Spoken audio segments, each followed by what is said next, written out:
Welcome back to the Other Side Lifestyle Podcast with I never know what to fucking expect with you. WNBC.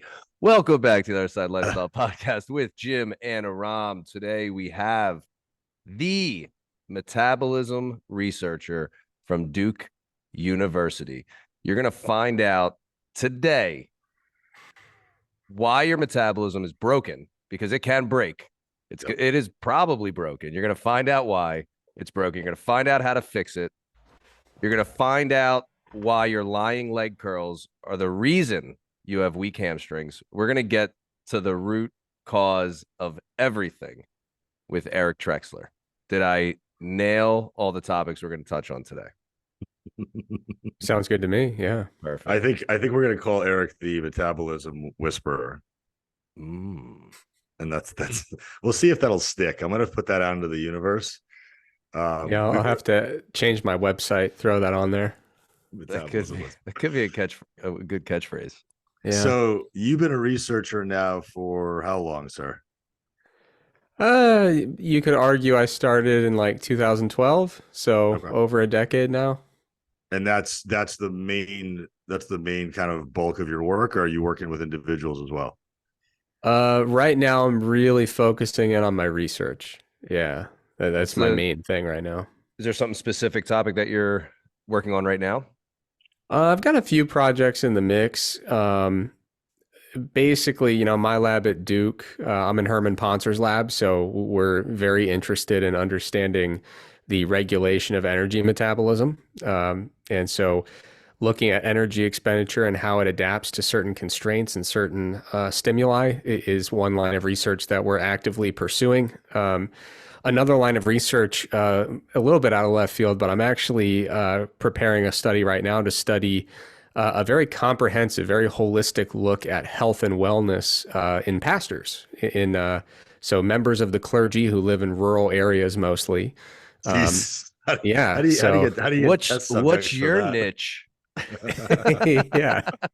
Yeah. It's a really cool collaboration that we're doing. I'm actually I spend half my time in the Department of Evolutionary Anthropology, and then the other half of my time is in this mixture, this kind of collaboration with the sociology department and the divinity school. And yeah, it's this really fun mixture. And because of that, we get to take this really holistic look at health and wellness in the members of the clergy. It's a very high stress profession, especially in certain denominations where you get reassigned to a new church really frequently. And so there's not a lot of stability in terms of planting your roots in a community and staying long term. So yeah, because of the collaboration with folks who are, in psychology, sociology, divinity, we can really look at people's spiritual wellness. We can look at their relationships. We can look at their psychological factors. And then the expertise I'm bringing in is looking at the more pretty straightforward physical health metrics, looking at cardiometabolic health, blood lipids, all that kind of stuff. I cannot wait until we find out that all we were missing was just the transference of religion, and that was it. As an atheist, I can't lose weight, but the second I converted to Christianity, boom, 15 pounds gone. Or the opposite, because of the stress. You never know. Yeah. It's really fascinating though. I will say, there's some really interesting research, qualitative research where people will do structured interviews with seminary students who plan to become pastors, and talking to them about their health behaviors and the way that they frame that with regards to their overarching kind of view on life, including spiritual elements. It's a really fascinating look at the role of physical health within your life, but I don't think that's necessarily what we're here to talk about tonight. Out of curiosity, is there anything that's already kind of come out of that you are surprised by, or that you're having? So not yet. So right now we are building off of preliminary studies, planning a much bigger study, and I'm planning to really get that rolling probably closer to March. So we're doing all the preliminary stuff, the planning, figuring out the logistics, ethical approval, all that stuff. Wow. So as far as the stuff that you're doing in Herman Pontzer's lab, I know you guys are doing a lot of stuff about energy expenditure. I've been listening to some of the work that you guys have been doing recently. we talk about this constantly on the podcast. I'm sure every single health coach has beaten this subject to death.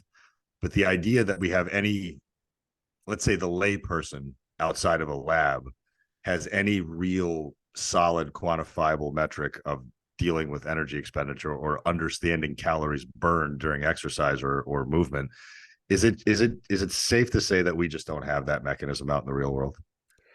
It's funny because I'm actually tomorrow morning, I'm getting in my car, driving to Kentucky, and I'm giving a talk at an NSCA event on that exact topic. And the moral of the story is it's very difficult to measure energy expenditure in free living conditions. In our lab, we use doubly labeled water, and that works really well.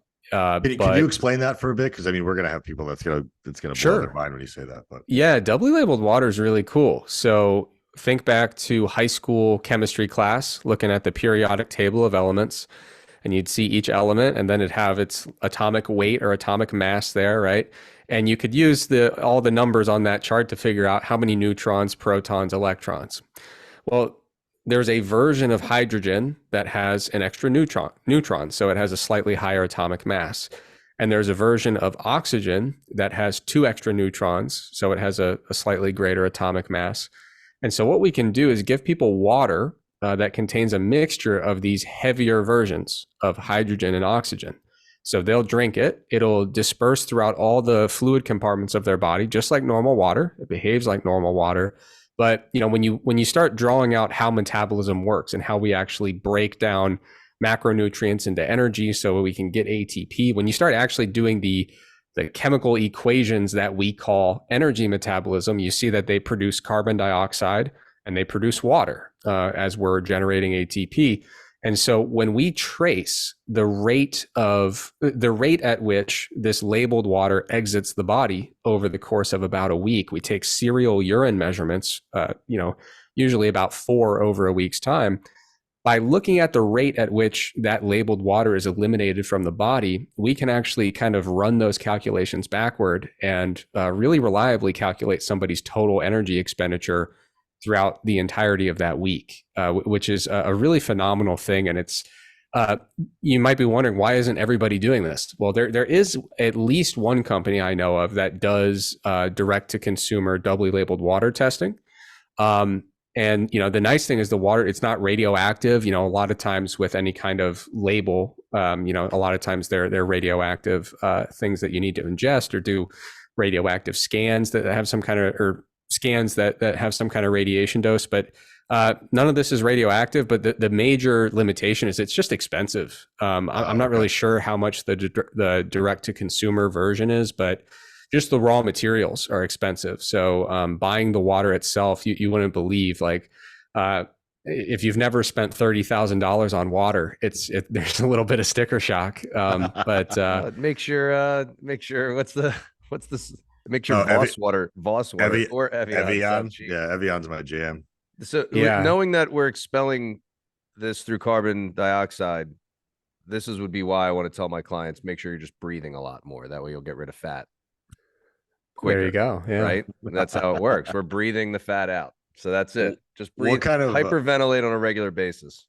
That is crazy though about the water, and you can test that. Honestly though, we live in such a world of if somebody says it, and if you tell somebody that fat is expelled by way of oxygen exchange, they would start breathing heavier on a daily basis just to try to squeeze more fat out of their body. That's the world that we're living in. There's a guy that did a whole TED talk on that. He ended up having to say, he's like, this does not mean start walking around going. All of a sudden, everybody's just vasovagal and dropping and passing out in the middle of the street. But what kind of conditions are you putting people under to see the differences in energy expenditure? Well, if you look back at some of our lab's work in the past, I say ours, I wasn't part of these projects because I'm new around here. But looking back at some of the published work, they've done really cool research in, just your typical sedentary American population, all the way to really intense endurance events like, multi-stage, best of the best international level endurance races where folks are just pushing the absolute upper boundaries of human energy expenditure. Did you guys see that run that just went on this past week? It was like Bug's backyard endurance run. The dude broke the world record, ran like 460 miles straight. They ran 4.1 miles every hour on the hour. The guy ran over 4 days straight. There was 3 people left. Oh, And Jesus I think the Christ. world record was like 420 or 425. And I think the guy got like 460 some miles in, Oh just my straight God. running. I mean, you're not sleeping 4+ days yeah. straight. I mean, That's like a I've never even Ragnar heard of relay. anything like this. Yeah, I that's terrible. I Yeah, don't drive. right. I don't drive that much in 6 months. Yeah. Sorry. Yeah, so Yeah, when you said the So, ultra endurance, I was like, I got to bring this up. It's crazy. So go ahead. Eric, yeah. Eric, what types of disparity are you seeing between the upper echelon of people that are moving constantly with intention versus the people who are sedentary, essentially? Well, it's really interesting because it's really a question of time scale, right? So when we look at you know, a sedentary person, their energy expenditure is exactly what you think. You're thinking something a little bit above, above 2000, under 3000, kind of in that low 2000s range, low to mid. When we start looking at folks who do kind of like team sport activities, then we're starting to see people that are up closer, oftentimes up in the 3,500, 4,000 calorie per day range for energy expenditure. When you look at folks who are doing these really crazy, like serious, intense ultra endurance events, in the short term, we will see some pretty wild daily energy expenditures. But what's interesting is that when you start to then look at over time, like events that will have multiple stages and they might last for weeks, rather than just being like a 2-day event. When you start looking at when people try to maintain super high energy expenditure over a series of weeks, that's where the constrained energy expenditure model starts to become more and more relevant, right? So if you really want to go out and try to burn 6,000 calories today, you can do that. Like that is a thing you can do. When we talk about this kind of upper limit for human energy expenditure, it's not in a day. It's in the long term. Like, what is a sustainable daily energy expenditure that you can actually maintain over time?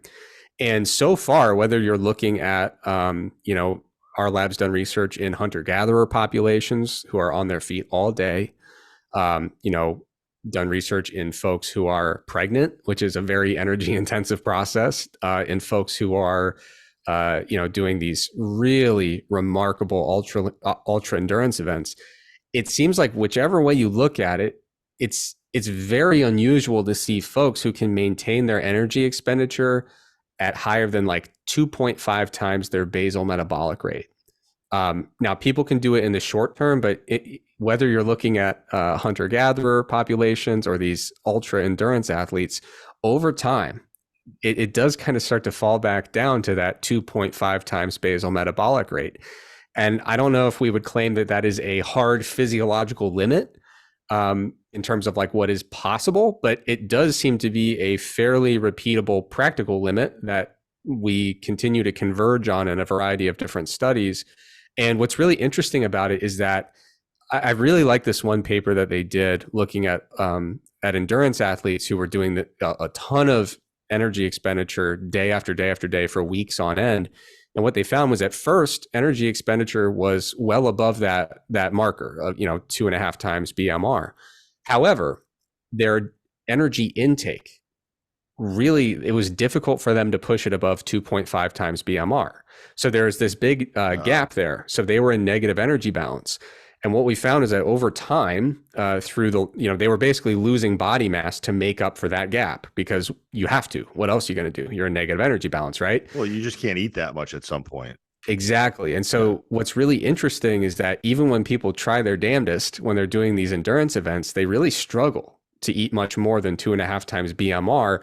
And eventually they kind of fall into energy balance, either by reduced expenditure, loss of body mass, all these things that kind of go together and work toward converging to a fairly neutral energy balance in the long run. So it's really fascinating. And when you think about what would it look like if someone tried to maintain a much higher level of energy expenditure doing this high level of exercise volume day after day after day, if they can only eat 2.5 times BMR just because of practical limits, even if maybe they're physiological, maybe they're just practical. But when you try to maintain that over time, we all know intuitively what that looks like, right? You think of a totally overtrained endurance athlete who feels like crap. Their thyroid hormone starts to tank, their testosterone starts to tank, their cortisol's through the roof, they're losing body mass, they're potentially breaking into some muscle tissue, and it's kind of a recipe for burnout, overtraining, and or a soft tissue injury, and so we've seen what that looks like in the real world when it comes to endurance sport, but it's interesting to be able to look at the energy balance dynamics of that as well. This is why I've always had such a problem with the overtraining principle for general population folks. Like I think when Jimmy and I went through our certifications for nutrition, and I went through NASM and whatever else, and I think I've forgotten more than I learned from them. It's very hard for me to imagine that somebody who's training even 5 to 6 days a week with some relatively high intensity inside the gym, and we have to also consider energy systems in this equation as well. Yeah, maybe you're getting some local fatigue, maybe you're getting some local muscle fatigue, but you're not really killing the CNS to the point where, like, I think we need this egregious amount of food. So this is why I can't stand when somebody logs into MyFitnessPal or into Chronometer and then they put highly active. Yeah. And now it says you got to eat 5,000 calories to maintain your weight, and you weigh 130 pounds and you're Mrs. Jones. No, the fuck you don't. You are eating way too much for what you're actually think you're burning inside the gym. I mean, I've normally told people a conservative high-end estimate of what you're doing inside of an hour of weight training. If you burn 400 to 500 calories, I would be very highly surprised. Yeah. Yeah. I mean, and I was, I was reading a paper the other day. I think it was by Trent Stellingwerf, who it was looking at the parallels between overtraining in the literature and essentially just under recovery. Well, they were looking specifically at energy balance and looking at just low energy availability, right? And so what they found was that the symptoms attributed to overtraining in the literature map almost 1-to-1 with just low energy availability or simply under eating. Less food, yeah. And not what recovering is the issue, not necessarily the training. It's they're not focused on sleep and intake. Yeah. And so this paper, I think, made a very sound argument that almost, I don't want to paint with too broad a brush, but a huge number of observations of overtraining in the literature almost certainly are just instances of insufficient energy intake and low energy availability. Yeah. And to your point, when it comes to resistance training, I actually don't know if I've ever seen a documented case of overtraining syndrome that was induced by resistance training alone. Yeah. It could exist. I just don't think I've ever seen it. It usually is really high volumes of endurance activity with insufficient energy intake. That's kind of the recipe for overtraining. So as much as you hate to give the props to the bro scientists, for a long time they're saying you're not overtraining, you're under eating. And I think the science kind of bears that out. Isn't it wild how much science ends up backing up just the stuff people naturally did in the gym? Like out of this common sense approach. Just anecdote. Yeah. Anecdote. When you're referring to the endurance athletes before, would you say then it's more of an adaptation issue versus an efficiency issue? It's not like they're burning less calories because their body's becoming efficient. It's just simply it's adapting to, we're only able to provide the body with this number of calories. Is that what you're kind of alluding to with what you found with the 2.5 times? Yeah, there's definitely an adaptive component. And so basically what was interesting in that paper, they basically looked at the beginning of this, several week period of really high exercise volume. At the beginning of it, they looked at, okay, what should your total daily energy expenditure be and what is it, right? So they could kind of do the basic calculations of how many calories you ought to be burning through exercise, and then actually measuring with doubly labeled water. And at the beginning, everything kind of lined up. They were supposed to be burning a ton of calories, and they were. But at the end of this long period of maintaining these really high volumes of exercise, what they saw was a gap developed there, where there was some degree of adaptation, where the individuals were not burning as many calories anymore. They weren't burning as many as we would predict. And the size of that gap, when you look at the most extreme instances in the literature, probably most people would, you're very unlikely to see a gap that's much larger than like 500 or 600 calories a day, which is a sizable degree of adaptation. But that tends to be what we see in the more extreme instances. So in the paper I'm thinking of, and I wasn't a co-author on it, I didn't do the research, but I've certainly read the paper. In that paper, they basically found that these athletes had a degree of adaptation where it looked like they were burning about 600 fewer calories than would have been expected based on the amount of exercise they were doing. Now, some of that is going to be from reductions in, an adaptive reduction in non-exercise energy expenditure, right? So looking at basal metabolic rate, some just purely adaptive things to conserve energy. Some of that could be increased exercise efficiency over time as you kind of get into the groove, but these weren't high level athletes. Yeah. Can you discuss that principle for a second? Because I think this is something we discuss very often with our general population clients who are going to places like Orange Theory. Yeah. Or something like that, where they're doing the cardiovascular work or they're doing the exercise and they end up actually becoming more efficient and burning less at it. Is that a myth, or is that something that we can actually hang our hat on? Well, there's kind of two sides of it. One would be there could be what we call exercise energy compensation going on, and that's kind of the term we use to explain this gap where when people are doing this exercise, in some instances, in some scenarios, we'll see that there is an adaptive reduction in non-exercise resting energy expenditure, right? And so it's kind of like with metabolic adaptation, right? When you start doing a weight loss diet, you restrict energy intake, and there is some degree of an adaptive reduction in energy expenditure to just try to conserve energy. And ultimately, that slows down your weight loss a little bit. It shrinks the energy deficit a little bit.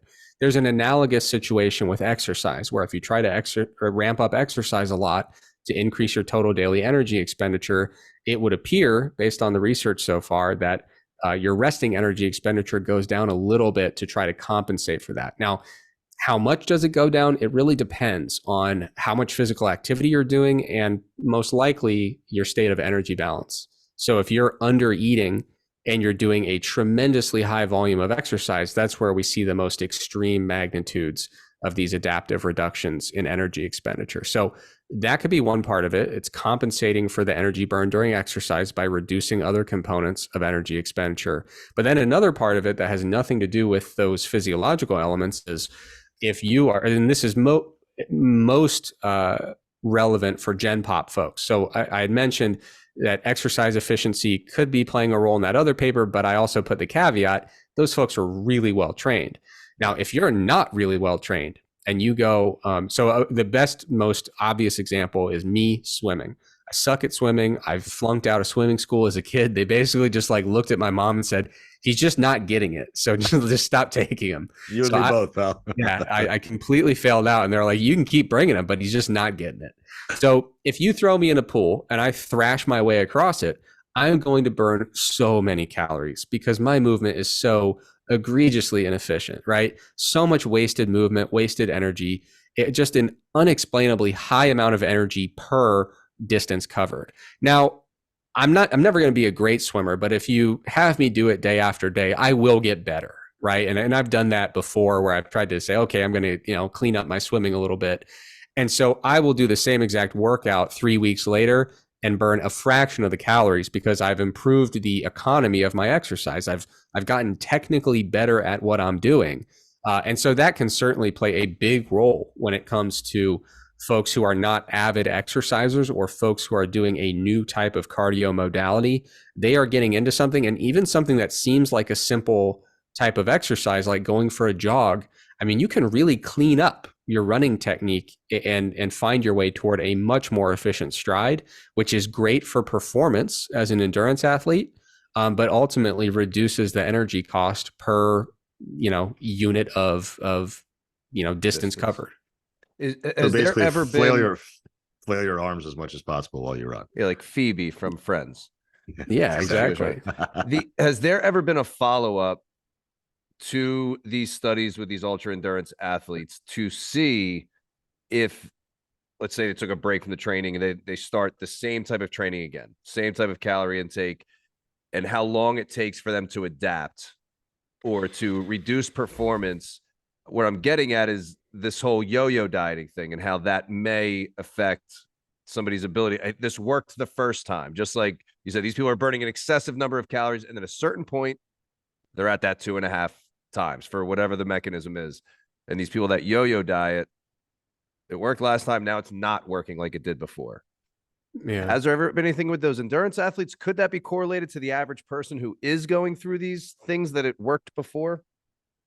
You know, I think we don't even really need to use endurance athletes as the model for that, because we have so many weight loss trials and weight regain trials. I think we can answer that with even a more direct line of evidence. You know, the idea that when people are dieting, you know, they diet down, there's an adaptive reduction in energy expenditure. A lot of times, you mentioned yo-yo dieting, people will then regain weight, and people will wonder if perhaps they have had some kind of residual impact on their energy expenditure. Kind of a persistent damage is often the terminology to their metabolic rate, which, you know, perhaps means that the next time around, not only will the diet not be easier, but it might be even harder because they're now entering it with a suppressed resting metabolic rate or total daily energy expenditure. And I don't believe that to be the case in either scenario. I think what we're seeing with that adaptation is an adjustment to accommodate the current state of energy balance. I think that's kind of the simplest way to frame it. And of course, the physiology is a little bit more nuanced than that. There's kind of short-term and longer-term regulators, but at the end of the day, like when we look at people who lose weight, regain, lose it again, regain it, usually what we see is at baseline, their energy expenditure is totally normal. They start losing some weight, and there is an adaptive reduction in energy expenditure to some extent. When they regain, if they regain slowly and just go right back to where they started, usually metabolic rate recovers pretty much right back to where it started. The reason that people have anecdotes to the contrary, and they do exist and they're not made up, the reason that people say, no, like this is way harder and I'm putting just as much effort and I'm getting worse results. I think what's usually happening there is weight regain is a funny thing. And I think that's an area where I've really focused a lot of my attention and research, because it's a fascinating physiological state. Because after someone loses a considerable amount of weight, and you know, let's say you lose maybe 75% of it is fat mass and 25% of it is fat-free mass, right? Of course, we'd love for it to all be fat mass, but usually there's going to be some loss of fat-free mass depending on a million different factors, right? He's talking about muscle when he says the fat-free mass. Yeah, largely. I'm like the decoder because I'm a teacher as well. Yeah. I always have to say things in some way that everybody can understand. And Aram makes fun of me for talking like an idiot, and I make fun of him for using big words that, you know. I think you're fantastic. I think we round each other out very, very well. I love you. So yeah, the fat-free mass, you're not losing bones here, we're losing muscle. Yeah. So and organ tissue, interestingly enough, but that's another story. Would that be falling into the visceral fat category or no? No, so the visceral fat would still be fat mass, but there is a loss of, if you're losing a lot of weight, you're probably going to lose some actual like lean organ tissue. You will notice that's why my kidney is smaller than it used to be. Yeah. I like it. Wait, is it like you said, it's measurable that actually happens? Oh yeah. Oh, and it's really fascinating because a lot of people are. It's one of the most frustrating things about being a researcher who looks at metabolic adaptations to a negative energy balance is the fact that every time you publish a paper, people will say, but you didn't really account for the kidneys getting a little bit smaller and the liver getting a little bit smaller. But these are, you know, people always talk about, oh, you should build muscle because you're going to burn more energy at rest. That's what I like to talk about. Yeah. The energy expenditure of muscle tissue per kilogram is nothing compared to the heart, the kidneys, the brain, right? And so it's active all day. Yeah. Oh yeah. And so per kilogram, it's not even a comparison.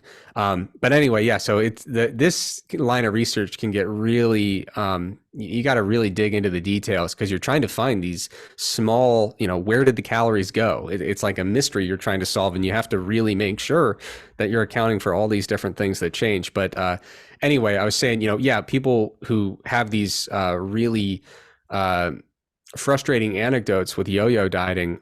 When someone loses weight, often they lose some fat-free mass, and the result of that is not just that they're hungry, which isn't, we're going to experience that on a weight loss diet, but the loss of lean mass seems to be particularly important for driving hyperphagia. It's this kind of disproportionate drive to eat, this hunger, this real, when you have like hyperphagia, you say, this isn't my normal hunger. Like I'm thinking about food all day and I will eat to the point that I feel terrible, and so this hyperphagia is driven by this deficit, this loss of fat-free mass.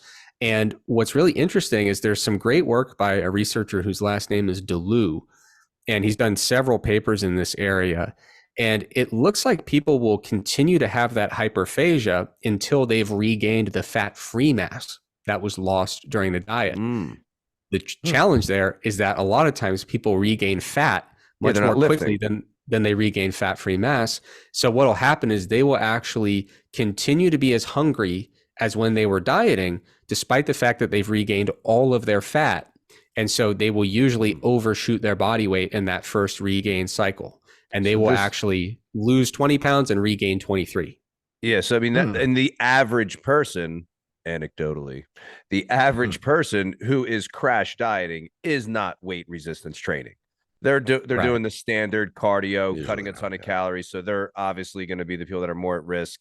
And this is why it is vital for people to be weight training during a fat loss phase, weight loss phase, however they want to phrase it. And then also coming out of that diet, vital that they are weight training. Yeah. And it's, there's the kind of theoretical research on this, but there's also extremely applied research, several studies from down at the Pennington Research Center down there near LSU. And in multiple studies and multiple cohorts, the loss of fat-free mass is a pretty reliable predictor of weight regain after weight loss trials. So they can look at the folks who lost more fat-free mass during the diet and predict who will regain the most weight after. And do you think that's the body's response to try to get that muscle mass back? Obviously we don't know what the body's motivation is. Now that I'm in an evolutionary anthropology department, I'm allowed to start, speculating about evolutionary drives, right? Yeah. But I do suspect that, in the maintenance of energy balance, there are going to be different cues that have different strength of signal, so to speak. And I can't imagine from an evolutionary perspective that our body is particularly happy about, for instance, losing kidney mass or losing liver mass, right? I mean, when we start experiencing the loss of lean tissues, I think that it would make sense that would be a particularly potent driver of you need to go eat and we need to regain this weight relatively promptly. I think that the signaling effect of, I use that term loosely, signaling, the stimulus that's being provided or the message being provided by fat mass is probably weaker in that context, just because if you're like absolutely shredded, like you are on the verge of starvation. Thank you. If you're there, you're going to be getting quite a signal in terms of, hey, you need to eat now, right? Yeah. And also as body fat mass starts to get really high, there will be additional resistance to weight gain beyond that point. And I think that's described really well in what they call the dual intervention point model or dual intervention point theory, which is basically, from an evolutionary perspective, we are interested in not starving to death. And we're also interested in not gaining so much adipose tissue or fat tissue that we cannot effectively hunt, we can't effectively gather, and we cannot effectively not get hunted. because for much of our evolutionary history, we had to be able to get away from threats very effectively. So it makes sense that our body would want to operate within those extremes in terms of fat mass. But does your body really care that much if you're 15% body fat versus 18% as a male? Probably not. Yeah. I got two follow-up questions for you on the point that you made about hyperphagia, because fuck you, this is more important. Maybe it'll be the same question. Sometimes we we got a lot of people on GLP-1 agonists today. They're taking stuff like Ozempic and Wegovy, whatever.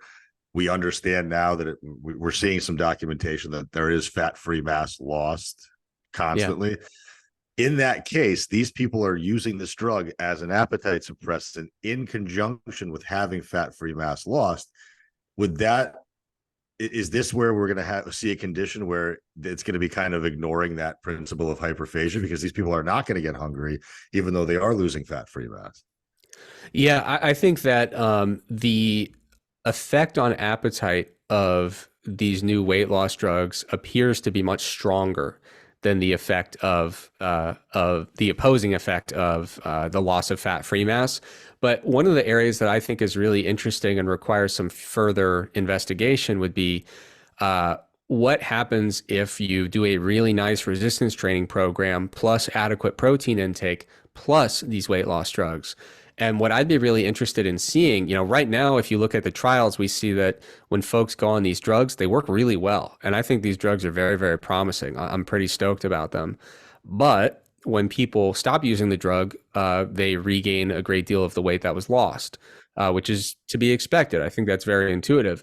But I'm curious, what happens if someone retains or even has a net increase in fat-free mass over the course of their diet when they're using this weight loss drug?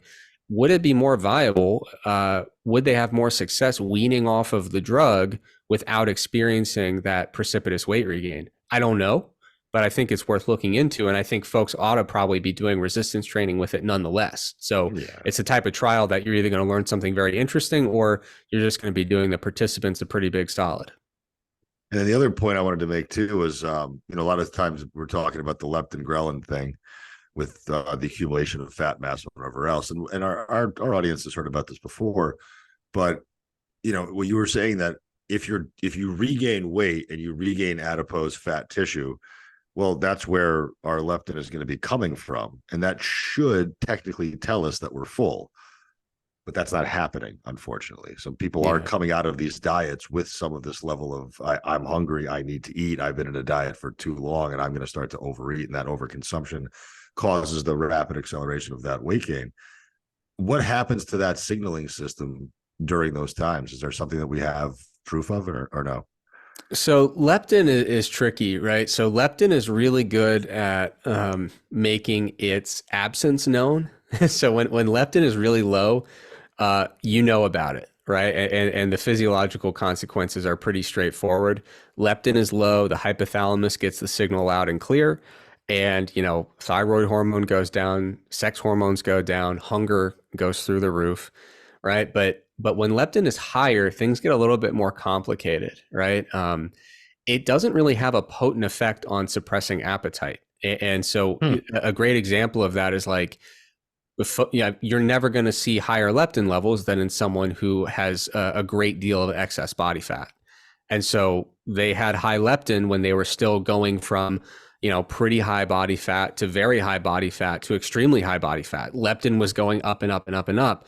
But what happens is we basically just become resistant to leptin.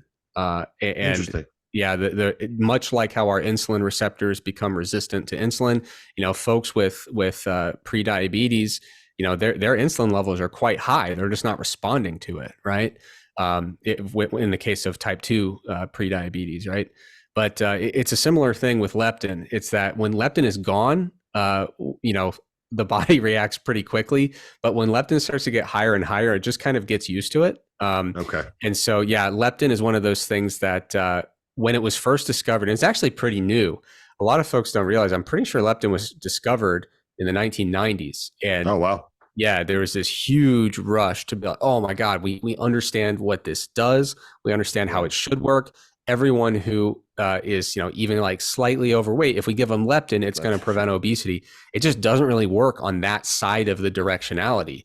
Now, if you deplete leptin, we can predict how that's going to go every single time. But having plenty of leptin around just doesn't really seem to get the job done in terms of preventing future weight gain. Yeah, leptin's like the like 30 kindergarten kids, and Aram is Graylin. And they're trying to show up and do some business, and Aram's just knocking them all down. Not no matter how many there are, Aram's going to take them down. Yeah, it's I've dabbled into like Stefan Guillenet's work and the whole hungry brain thing, and I find it all to be very fascinating. And I think it doesn't give us enough like satisfaction to know that these systems are as black and white as we want them to be. Like if it was just as clear as like you get fatter, leptin goes up, you stop getting fat because your body just doesn't get hungry anymore. I also just, Eric, and you'll agree with me or not, but like I just don't think we live in an environment where these things can even be controlled anymore, because people aren't eating whole foods and getting fat. They're eating ultra processed, highly palatable foods and getting fat. So that idea of I could sit down and eat a steak with mashed potatoes and a vegetable and I get full, I'm not going back for seconds, doesn't happen when you're eating Stacy's pita chips and ice cream and everything else. I think that's where the signaling gets disrupted.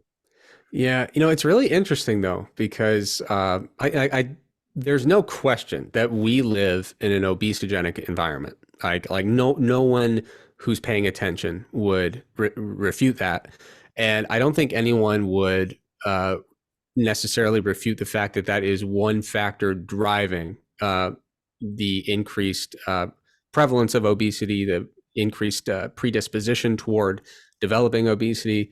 However, Herman Poncer just published a paper a few weeks ago that I thought was a really fascinating way to look at it. And so in evolutionary anthropology, we try to zoom out sometimes, not get too caught up in the clinical trials and say, well, let's think more of as a species or even beyond the species level, right? And so the question he sought to answer was, what happens to primates when they just have plenty of food around and they don't have to go and hunt or go and fight for it or have to move to a better environment that has more resources available?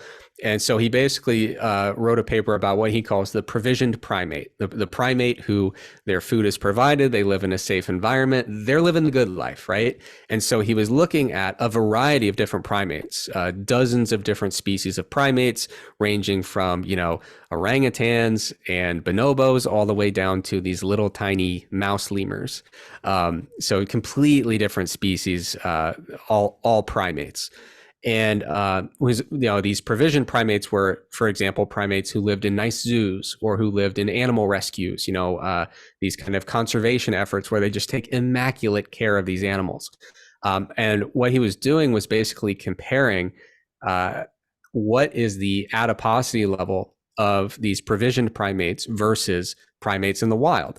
And he did a similar comparison of your typical sedentary American in an obesogenic environment with a desk job versus someone who's in a subsistence population, someone who's like a hunter-gatherer, for example. And what he found was that the ratio of provisioned to, living a more kind of natural type of lifestyle, that ratio was fairly similar across all different categories of primates, but it also included primates who only eat leaves. Right. So it's not that they were eating these like strange process. It's not like the trainers are out there bringing them Twinkies and cookies and stuff. Right. I mean, so even among animals who just eat leaves, it seems to be a feature of being a primate that we tend to just eat a little bit more than we need. And if we have the good fortune of living long enough, it seems like we just start to accumulate some fat if things are just kind of good and kind of easy. And so I think it's really fascinating. And when people ask, why does it seem so hard to be lean? I think the answer is part, that's a primate thing. The answer is part, I think that Steve Guillenet, I think his work on, all of the neurophysiology behind weight regulation is a huge factor. I think the obesogenic environment is a massive factor. I think the work Kevin Hall is doing right now on processed foods is a big factor. And I think, unfortunately, and I mean, just the way that we live our lives, especially in affluent industrialized societies, it doesn't make sense. Humans were never supposed to be this way, where we, like when I work from home, I was taking like 1,200 steps a day. That's not how humans are supposed to live in the wild, and so we're taught like to be comfortable, and you're taught it's weird if we're trying to tell people choose your discomfort. We're not. This isn't. You're absolutely right. So people have to actively choose to be uncomfortable. They have, especially if they have a comfortable life. Yeah, I mean, I think it's one of the most remarkable things about some of these papers that you'll see where they take some physiological measures with subsistence populations, hunter-gatherer populations is, I think the step counts are just amazing to see. It's not that unusual to see folks in these populations who routinely are doing 30, 35, 40,000 steps a day. Holy shit. And the woman I work with gets 30,000+ steps on average. What? Yeah. But a lot of folks, if you tell them like, hey, like the last meta-analysis says maybe like 7,000, 8,000 a day would be good. And people will be like, well, I don't want to be obsessing over exercise. You'd have to be crazy to get 8,000 steps a day. Isn't it funny that if when they say this is good for steps, everybody's like, all right, I'll do that. But then if we say soy is good, all right, I'm going to eat excessive amounts of soy, like whatever thing that's easy to do, or like if it comes to consuming, well, then I'll just do more of that. I'll just do more of that. But then when it steps, it's all right, I'll shoot for 7. Yeah. That's like our psychology, I'll take the bare minimum where I can. Yeah. Well, and it's such an easy, like we've been talking about energy expenditure this whole time, and one of the easiest ways to get people to just start to feel better overall for a multitude of reasons is just get up and get moving. Like you said, we are not a species that was meant to sit. I mean, yes, Jim, I'm going to speak about myself, and I know it's going to upset you, but I tore my Achilles. Get it. On September 17th, and I've been on like. Tell him how long you were playing flag football before it tore. 7 minutes. Thank you. 7 minutes into the game. Yeah. Yeah. Do you play flag football regularly? 40-year-old men on excessive androgen loads who are hungover should not be playing flag football. That's not true. Do you play regularly? No, I don't. Did you warm up properly? Yes, I did. Theragun and everything, stretch, dynamic warm up, everything. I was doing everything I could. Yeah, I used to teach when I was doing my PhD over down the road at UNC. I used to teach a course on emergency injury management, and that was kind of always the running joke, was when someone is in the emergency room limping and they're 42 and they're wearing a softball jersey or a flag football jersey, it's, oh, you tore your Achilles, great, go ahead and have a scene over there. I'm going to let Aram tell a story. I was with a buddy. I think I told Aram this before. We're at a track doing like a workout. There's like, people doing random things. These dads come up with their kids right out of the gate. Like they're going to play football with the kids right out of the gate. L pattern. Dude takes off, probably my age, maybe a little bit older, throws the pass. He cuts. He's going, grabs his hamstring to the ground. Yeah. Game over. Daughter's laughing at him. And then I'm like to my friend, I go, and that's why we train. So that we can I mean, right off the bat, they were done before they even started. So tell us about you not moving with the No, so I mean, it was a very simple thing for me. And I think this is where a lot of people get in trouble. Let's say they have a single joint injury on some part of their body, whether it's an ACL tear, ankle break, sprain, whatever. You see this large instance of weight gain because two things happen. Obviously, there's a psychological component of this sucks. I don't want to have to live with this. So there's a pity party that exists. And now I'm going to sit on the couch and wait for this injury to fix itself, which it never will. And what else is there to do when you're doing that? Yeah, and then you just start eating. So there's that weight gain.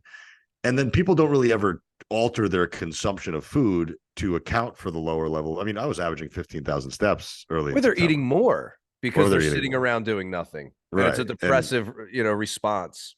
Yeah. No, I mean, and I think my general maintenance was about 3,600, and I immediately lowered it down to about 3,000. I haven't seen any fluctuate. Weight's been flat. Muscle tone has been where it is. There's really been no atrophy other than maybe the calf and like the anterior tibialis. But it's such a testament to why there needs to be education on this stuff about just people don't believe that calories are real, because we have so many people in like the functional medicine space that are telling you it's your hormones, it's your gut health, it's this, it's that. And no, why would you ever have to count calories? That's so disordered and so evil. I just want you to speak about the validity and the importance of at least quantifying some of this consumption so that people can start to at least A, understand how important calories really are and that they are real, and B, how they can use that to their benefit to then be able to change outcomes. Yeah, I think there's kind of that, like you were alluding to, there's those constant arguments online where someone says, "Oh, you should, eat fewer calories if that's your goal," and someone says, "No, because that doesn't account for hormones," and people go on from there with all the different theories that seem to downplay the role of actual energy content of what you're eating and specifically energy intake relative to energy expenditure. And so there's a lot of folks who get frustrated with that, and they say, I know the answer is that energy balance matters, but I think the more that you can quantify it, the more that you can actually help those folks see that calories do matter without necessarily creating it a I'm right, you're wrong type of discussion. So what I mean by that is the more you get into the nitty gritty research of energy balance. So like a lot of people think calories in, calories out is one equation. You got calories in on one side and calories out on the other. But Kevin Hall's got a great paper where he models energy balance very effectively. And if you read the appendices of the article, I think there's at least 64 equations that underlie calories in and calories out. And I think what a lot of people need to see is the 64 equations, because the 64 equations account for whatever the thing is you're talking about, but they put it within the greater context of how that applies to ultimately calories in and calories out. So people will talk about, no, I need to do this thing because it's going to do this thing for my gut. And you end up looking at what they're doing, and it's like, oh, okay, it's a diet with a bunch of different fibers and prebiotics. And I can show you a paper that says actually by following that type of diet, you might actually change, the total gut extraction of energy from the food you're eating. And I can show you how that might impact your actual calories in. So we are impacting energy balance by doing this strategy. But why don't we go ahead and pair that with another strategy that also reduces calories in?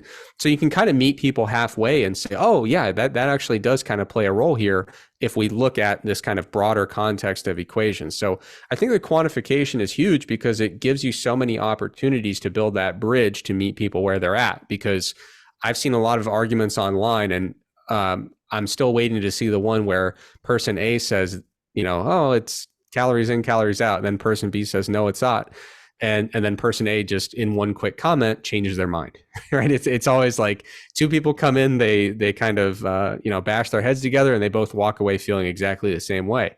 So if you can meet someone halfway and say, oh yeah, actually, I think that could be important, and here's how it fits into this broader paradigm, you can usually help people move toward a much more valuable and effective strategy. And as a coach, especially, the more you coach, I think the more you lose interest in winning the online wars, and the more you get interested in like, okay, if you were my client, how would I meet you halfway, and how would I secure some buy-in so that we can be on the same team and work together here and get where we're trying to go.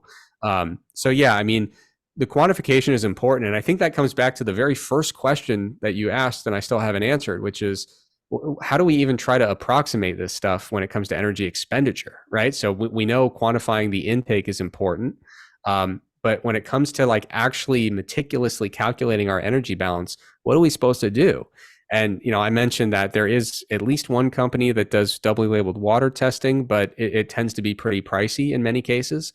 A lot of times I say we kind of just have to be mindful of our physical activity level. We have to be mindful of our energy intake. We have to have some consistent behaviors related to intake and expenditure. And we have to see where we strike a balance there, right? And so if you're in a groove and you've got your diet habits and your physical activity habits kind of going pretty smoothly, and you're noticing that weight is creeping up, that alone tells you, okay, probably in positive energy balance here, unless for some reason you're gaining tremendous amounts of muscle very quickly, which usually isn't the case. And so then you say, okay, well, should we maybe do a little more exercise? Should we do perhaps some calorie restriction? Most of the time, calorie restriction is going to be more bang for your buck. But, that's kind of a big misconception. It's a real time saver. It's a big time saver, and it's a lot easier to lot less time to eat 500 calories less than it is to try to burn 500 calories more. Right. And there's no recovery burden from eating a little bit less. Right. So, one of the big misconceptions being in Herman Pontzer's lab is people think that we don't think exercise is good.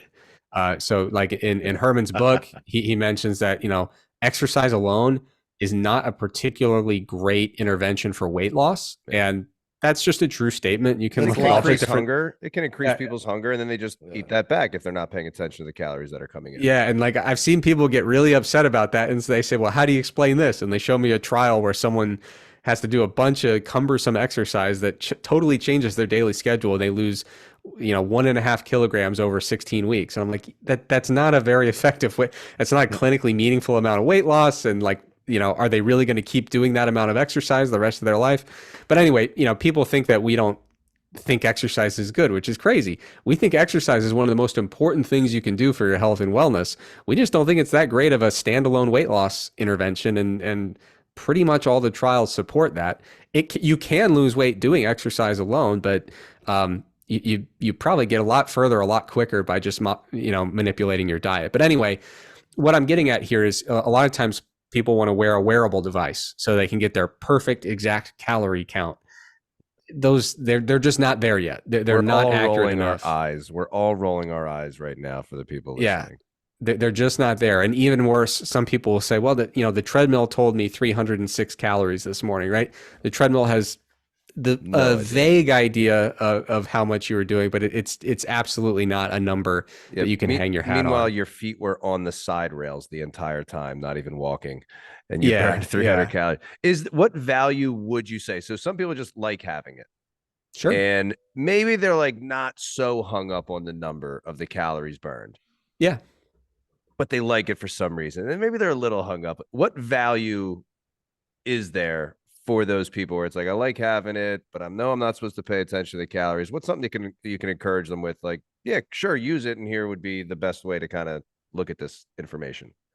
Well, like the one that you're going to see on an exercise machine at your gym, on the bike, on the treadmill, that number is not going to be accurate. It's not going to be specific to you, but it can be a nice thing where, like a very useful way to use that number is like, if you want to tell a client, hey, I want you for your cardio, you can get on the rower, you can get on the bike, the treadmill, whatever you feel like today. Let's just do a good, 200 calories worth of cardio.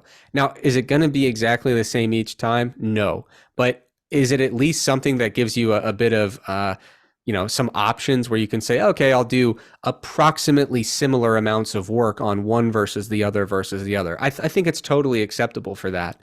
Same thing with like a watch that you wear, that, a wearable that is actually on your body, not on the machine. If you want to use it as just a general physical activity indicator, right? So if you want to use it as, instead of saying, oh my God, I thought it was going to be 3,200 calories and it was only 3,170. I mean, if you're making those types of inferences or interpretations, it's a net negative. But if you're able to look at it and say, let's go in 300 calorie increments, are we in the ballpark for our total activity for the day?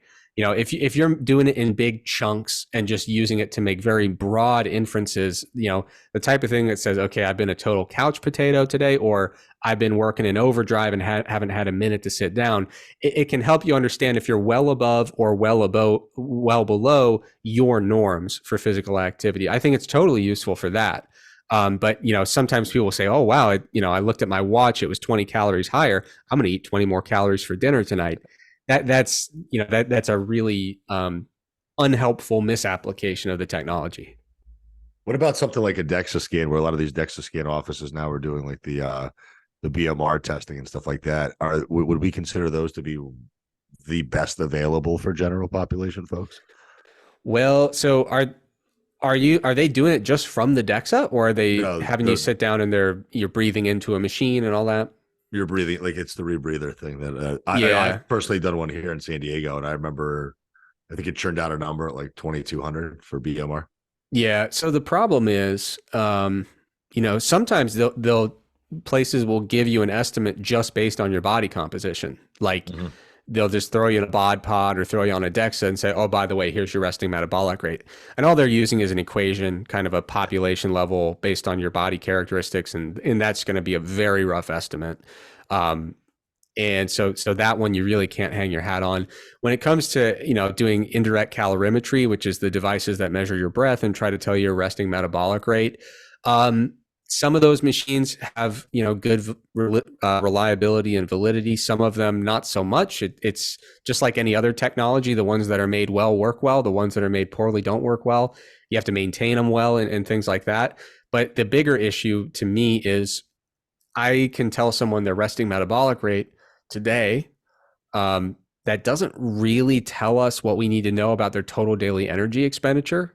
So for example, when you look at the like a paper by Carreau and colleagues, a huge sample of folks where they had total daily energy expenditure and basal or resting energy expenditure, we find that exercise energy expenditure is actually inversely correlated to basal metabolic rate. And so when we look at like exercise energy compensation for folks who exercise a ton, they might walk out from a test like that and say, wow, my BMR was low. I must burn very few calories per day. And in reality, your BMR is low because you burn so many calories per day. Of actual active burning. Yeah. Yes. Yeah. So it's not just like, oh, take that and scale it up and that's your total daily energy expenditure. You have to really, it's really difficult to make a good inference based on the resting component alone. Unfortunately, I wish we could do more with it. And if you take that and you kind of talk more about, okay, what kind of physical activity are you doing? You can kind of piece together a picture, but we're in estimation land. We're not really in measurement land at that point. Yeah, and this is kind of probably an assumption more than anything, but it seems to be like a lot of these measurements that we have capability of always lend to be more accurate towards people that are leaner versus people that are carrying higher body fat masses. So somebody who's sitting around, like a guy who's sitting around 10, 15 is going to have a little bit of a closer or more accurate readout than somebody who's at 35. For like body fat? Yeah, I mean, so I worked in a lab and we would do, it was funny. In some of our studies, we would take people around and do the whole cycle. We'd do DEXA, bod pod, underwater weighing, calipers. I mean, we had everything you could think of. Bioimpedance spectroscopy, the little cheap BIA stuff, everything you could think of, right? And so we'd bring them in and say, okay, you're 22 on that, you're 29 on that, you're 19 on that. I mean, usually it was not unusual at all to see a range of 8 to 10 percentage points from the highest estimate to the lowest estimate. And so people at the end would say, so what am I? And I'd say, I don't know. You're the lowest one. Okay. Now leave us alone. You're between usually what I would say is like, well, your highest was 31, your lowest was 20. And we both knew that range before you came in today. Well, like we could have easily guessed that you were somewhere in there. We could guess. Right. Yeah. And that's my argument with anybody that's ever collecting data. To me personally, the most important data you can collect as a person who's in the general population who's struggling with your weight is accurately learn how to weigh and measure and quantify food for some time. That's number one. That's the most important thing you can do to benefit your potential for weight loss. Outside of that, to have to obsess about these numbers, maybe outside of step count and maybe heart rate during exercise, and maybe, I mean, if you have access to a blood pressure cuff at home, do that. Why not? And then if you could take some fasted blood glucose numbers every once in a while just for the fuck of it. But like, I don't need a DEXA scan to reaffirm that I am somewhere between 10 and 20%. And it doesn't change how you look. And it's not going to change what you do. Like you're looking at yourself going, I wish I was 10%. And then you take a DEXA scan, you're 10%. And you're like, fuck yeah, I do look good. Nobody does that. It's the same thing with like women's clothing, how a size 4 is totally different and all these different things. It's like, we just want you feeling good. Buy the size 6. Nobody knows what size it is. Nobody knows what body fat percentage you are. You still look the same no matter what. I think it's wild. It's not going to change behavior. That's the problem. Like to me, if the measurements that you're taking aren't influencing a behavior change, who gives a fuck about the measurements? Yeah, and 99% of the time it leads to just frustration. That's the problem. And then listening to everything that Eric's saying today, it all goes back to the all basics. together now. The Basics. B word that nobody wants to subscribe to anymore because we're all Yeah. looking for that silver magic bullet that just does not exist. I mean, between you, between Aragon, between all these people that we speak to and learn from, it just keeps coming back to the same place. Like, Yeah. graduate from the basics at some point into the nuance, and that's when things get a little bit more fun. But outside of that, weight management is really just going to be an element of doing the same boring, mundane shit day after day after day for so many years until it becomes ingrained into your lifestyle. And then at some point you're like, hey, maybe I'm ready for something that's a little bit more periodized. To give a little practical, and I think most people that listen to this probably have either done this before or not or whatever. Would you say for the average person, as we talk about all this calorie in, calorie out stuff, their best way in terms of easy access, whatever, their best way to kind of figure out how many calories they're burning in a day would just be to learn how to accurately track for a period of time, see how many calories are coming in, see how the scale responds, and then they have an idea of how many calories they're burning a day and what they should be at if they want to gain or lose weight. Would you say for the average person that is a good method to find out? Yeah, I've got three things to say here. I briefly want to address something that we were just talking about. So, are body comp tests more accurate for leaner people? It depends how lean. What I found using all those different pieces of equipment, at the root of it, many of them still ultimately rely on some type of algorithm equation kind of built into the software that makes them work. And those are refined using the population in their testing. And so usually those things tend to be most accurate for people that are extremely average. And the further you get from the averages, there's, a lot of times there's just less sample data when they're kind of training those algorithms and kind of calibrating them. So you start to see wacky stuff in people that are very, very lean or very well above the average in terms of body fat percentage. And that tends to be the norm, is just anything that's algorithm based, especially if it's using population level data. The further you are from the average, the more, the more you're getting out into those wide parts of the error bar. So I wanted to make sure I addressed that. But for most folks, unless you're getting absolutely shredded, it would hold your observation that folks who are on the leaner side of average are probably closer to where a lot of that algorithmic data is coming from. So yes, the question there about you asked, what was it? Should they yeah. What should they track do? Yeah. their intake? Oh yeah, that reminds me. The second thing I was going to say was, like you guys are saying, if we're going to measure something, it has to be for a reason, right? So we have to know what the measurement means, and we have to know how we're going to act upon it. It shouldn't just be measuring because it can be measured, right?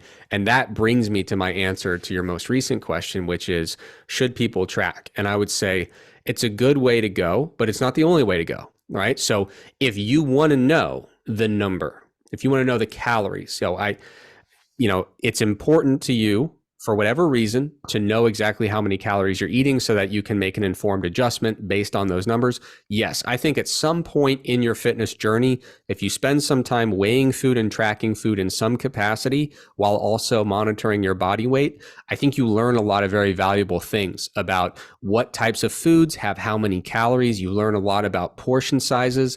That is definitely a valuable way to go if you're someone who likes to make quantifiable changes.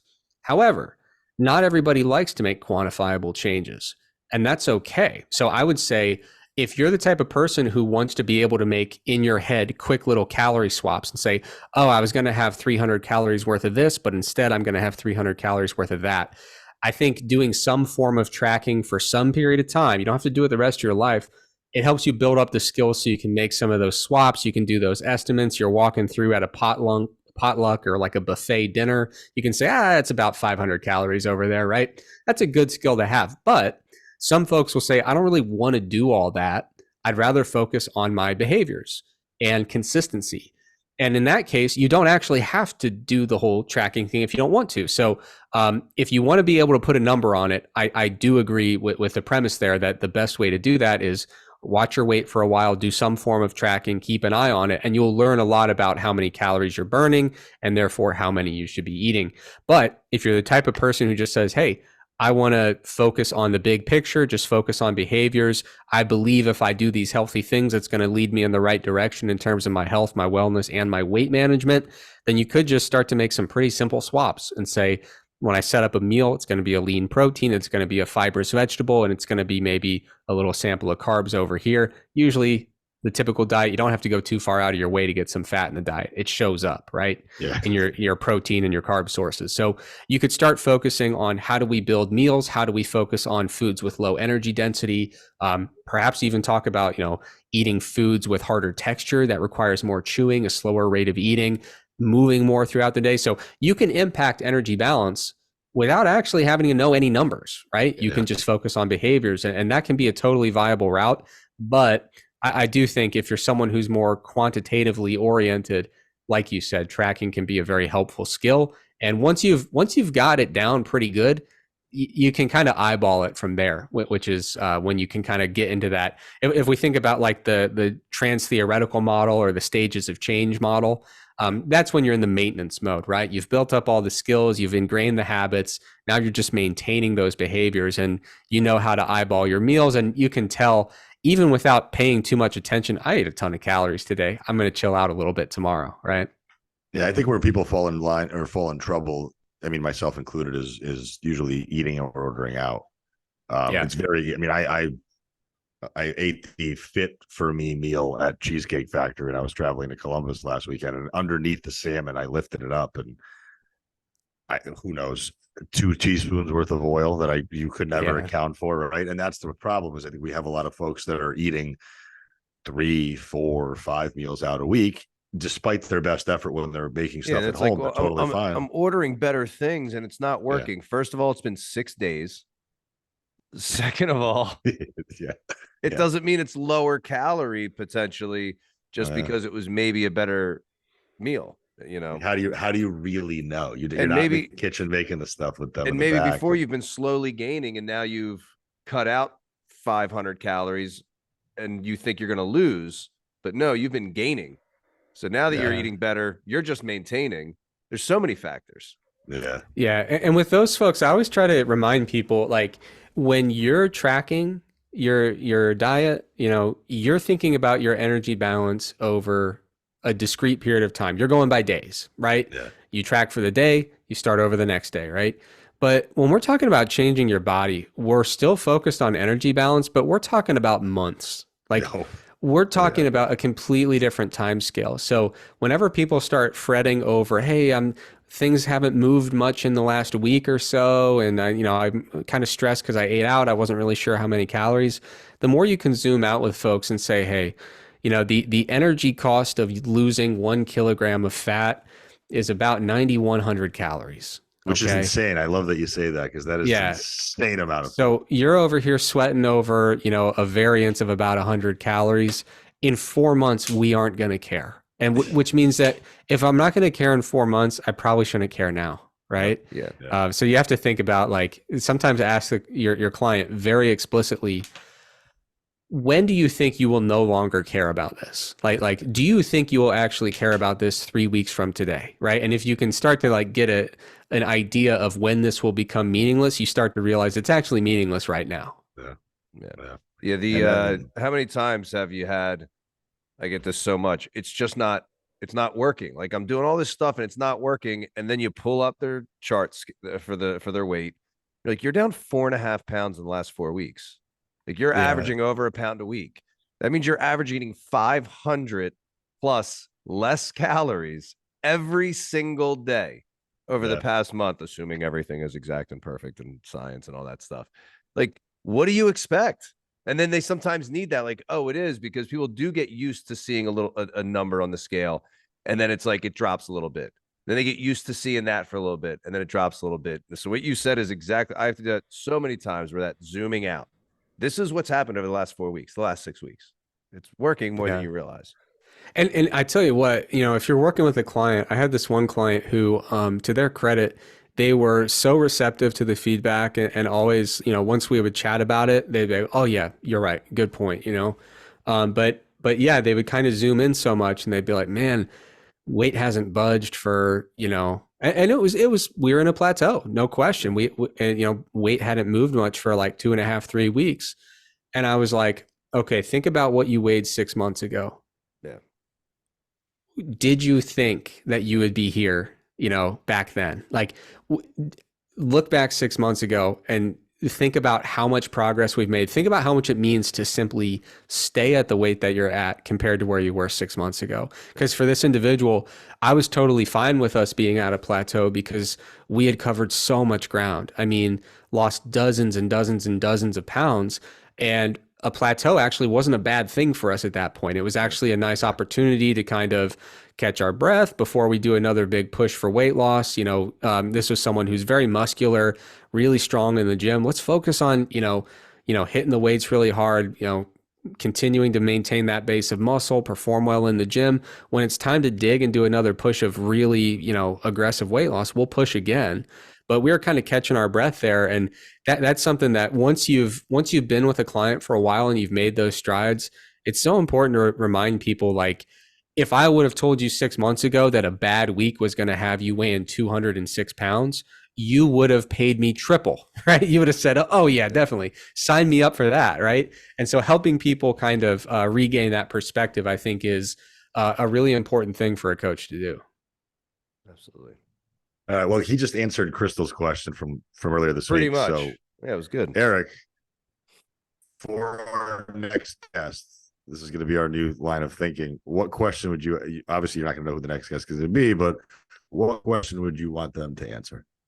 The next guest. It's Aram's mom. Let's see. With her always an interesting question is, what is the most wrong you've been in your fitness journey? So the one thing you've learned along the way that you say, wow, I can't believe I used to feel so differently about this particular topic or strategy. I love that one. Yeah, that's perfect. That's going to be good for our next guest. So, well, Eric, I appreciate it, man. You're a wealth of knowledge. People, I don't know that our listeners can digest the information that you guys have on iron culture, but I'll definitely steer them in that direction should they be brave enough to listen to the research. But I'm happy that you were able to distill it down today. So I can't thank you enough for coming on, man. Yeah, I had a great time and I appreciate it. Happy to come back anytime. Absolutely, man. Thank you. Bye-bye.